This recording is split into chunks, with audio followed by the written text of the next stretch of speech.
Hey there, not your average viewers. Today I'm going to make this video. And today I'm going to talk about a project very new, few people know the entire truth about. And that's EPCOT and what it originally was supposed to be. It was originally in all caps and stood for the Experimental Prototype Community of Tomorrow. And let me give you the system, the way this video is going to work. I'm going to talk about the original ideas, and with each of these original ideas, I'm going to state what I would keep the same and what I would change based on my personal opinions. Now, I'm not an expert in city planning or anything. I'm just someone that's a dreamer and admires Walt Disney for being an innovator. I would like to see this become a reality. Will it ever? I don't know. What I'm trying to do with this video is just get the word out there on this kind of stuff. Maybe push it forward, and I'll continue to make videos about this subject. If it gets a good reaction, if it doesn't, I'll just keep on dreaming of it myself.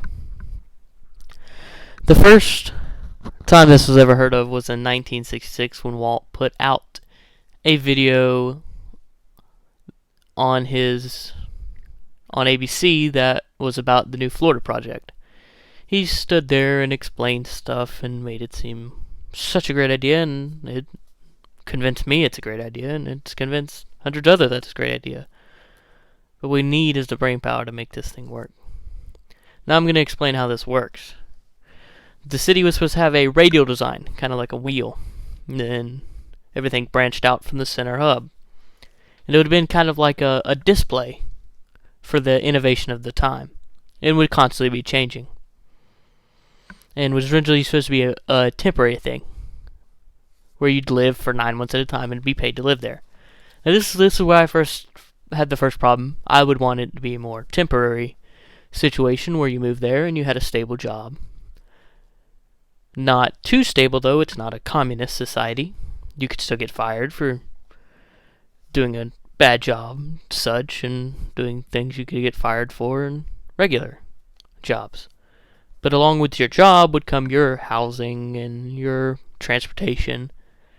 And if you got fired, you'd lose that stuff. But you could stay there as long as you want. And there's originally not supposed to be any retirees, but I think that would be accommodated longer for people who have dedicated living there and being guinea pigs for the most part. So let me talk about the actual layout of the city. The outside of the actual city would have been farmlands and industrial complexes, but I'll get into those later. The first actual ring of the city, going from the outside in, would have been the residential area where you'd live, and the houses would be there, and you'd have all new appliances, and it would be a house of the future, and you'd get to live there. And that's pretty much all the information we have coming from Walt. Now I'm going to add on what I would have. I would have a modular system where you could buy upgrades based on what job you had. If you had more money, you'd have a bigger house, like in the regular thing, but it wouldn't be to such an extent as trailer parks and mansions. It'd be a system where you could like modify your house. Like you modify a car, you could modify a house. I don't see why that wouldn't work. The next ring in is the green belt. This is it's kind of a buffer between the actual city and the residential area, kind of like a park, a circular park, if you like. This is where there would be stuff, recreational stuff, ballparks, churches, schools, stuff like that would go here. And one of my favorite lines ever when Disney was talking about this is actually when he was in the hospital once. He was laying in bed and they had the stereophonic tiles, and this story comes straight from Roy Disney.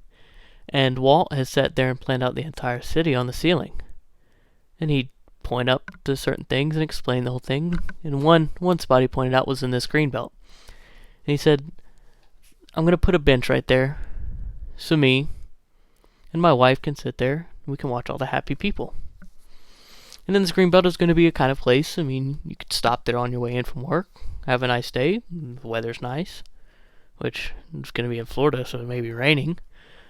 But it's still a nice relaxing place that's pretty close to the city where you can enjoy the view, but not too close to where it's annoying, because cities can be crowded and kind of overwhelming. This next ring would be the R&D centers. Kind of, these places would be the home base for all these innovation places going on. So you'd have all these great American companies making American products in these R&D centers to be put into testing in EPCOT. I really have no problem with anything in here. I mean, exactly how Walt stated is how I would keep it. The fourth belt, for all extensive purposes, is a giant mall. There's food, there's stores, all great American companies. And the residents of EPCOT will be able to shop here, and some visiting guests will be able to shop here. And this is where some of the people that would live in the residential areas work here. They may be the people that may not be able to afford all the great modifications to the home that the people that work in these R&D centers or in the hospital there would be able to afford. But they're still going to have a great home and a pretty decent salary to spend on other things outside of EPCOT. It's not a utopianist society. We're not keeping people here. But it is going to be a better class of living, which I'll explain more of that later. And in the very middle, there would be a skyscraper hotel. Originally planned to be about 30-story tall, seems kind of small for today's standards. I don't know how many stories, if I was in charge, would make it. But it'd be nice, and it'd be nice hotels for your VIPs and your place people you're trying to get to be displays in EPCOT. And there'd also be a convention center for a World's Fair type thing, since those haven't been around in forever. But let's go back and talk about outside the rings, where these factories and farmlands, places of industry and growing. He wanted to be a self-sustaining city. I mean, he wanted it to be able to do its own stuff and not have to import stuff from outside of EPCOT. Be a functional city, something a model that other cities could rely on to create a very stable economy in the United States, even in a free market economy.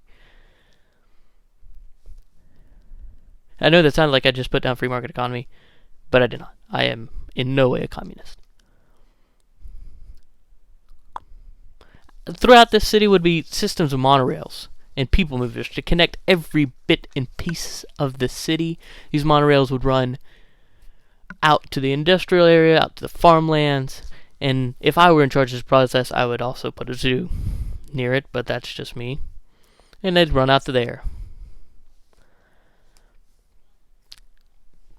EPCOT would be a place of preventing unemployment and poverty, the degradation of the city. You may be thinking to yourself, I'm listening to this is a good idea. Why did it never come to fruition? And that's because, sadly, Walt passed away before he was able to get this. And after this, there was no really person to push around the creativeness. Roy was still there, and he was more the analytical side of the partnership. And Roy just wanted to get the parks open, and this idea was something that he didn't really have the pull to get done, and it kind of went away from there. And nobody's really tried to bring it back since, and it bothers me that nobody is going to make this place that would breed innovation and prosperity. It would just be those visions of the people that in the 50s and 60s had of the future. It was that. It was nice. It was sleek. It was innovation at every corner. And we've never made it there.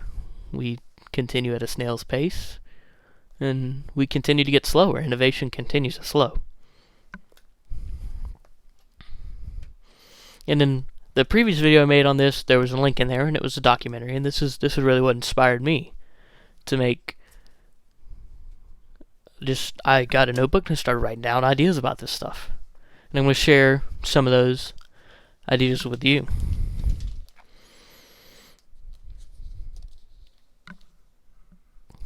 So,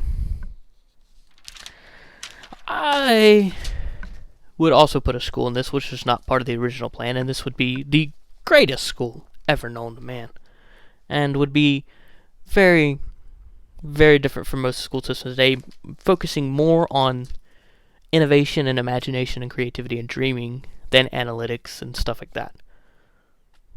This would be a place where a kid was allowed to daydream, encouraged to daydream in class, because he may be the next person that comes up like idea of what he's sitting in right now.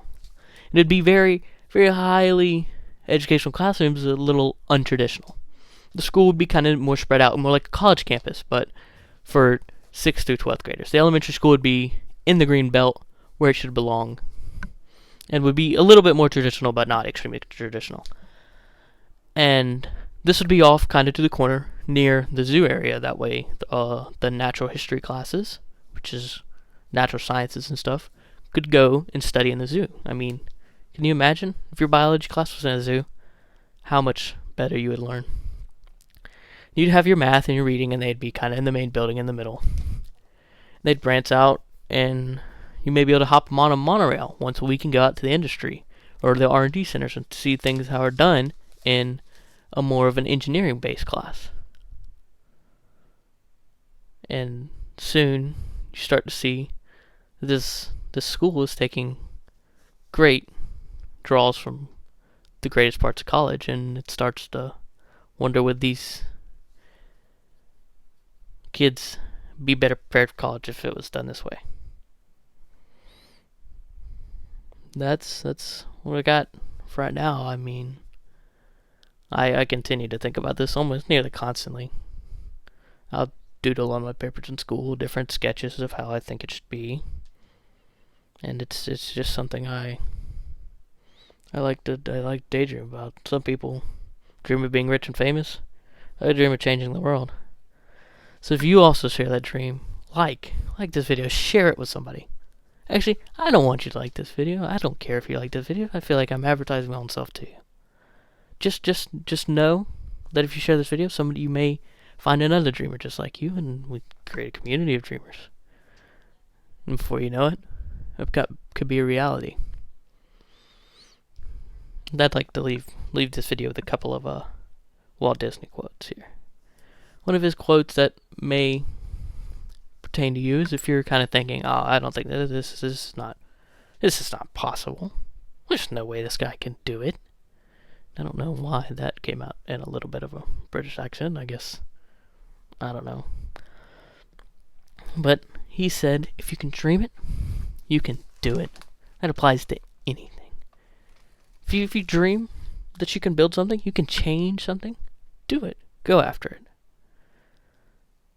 He also has some other quotes. Checking. But I hope to save those for some later videos. This is just kind of this introduction video to this EPCOT thing. If it gains some traction, I'll make them weekly. I'll make these videos weekly. I'll write down ideas and have these discussions weekly. I've tried to get this thing off the ground with some of my friends through group chats and such like that, and it hasn't really caught on. But maybe this is a great thing called YouTube. We can get some people behind it. Maybe big enough. Maybe one day even the Mouse House itself will see it. Wonder why they haven't done anything sooner. Just hope that at least one of you is inspired by this video. Maybe nobody will be. Maybe people think it was boring. Maybe people can't stand the way I talk. But let's get out there. Let's make tomorrow, in Walt's words, a great, big, beautiful tomorrow. And remember, make every day a great day. See y'all next time.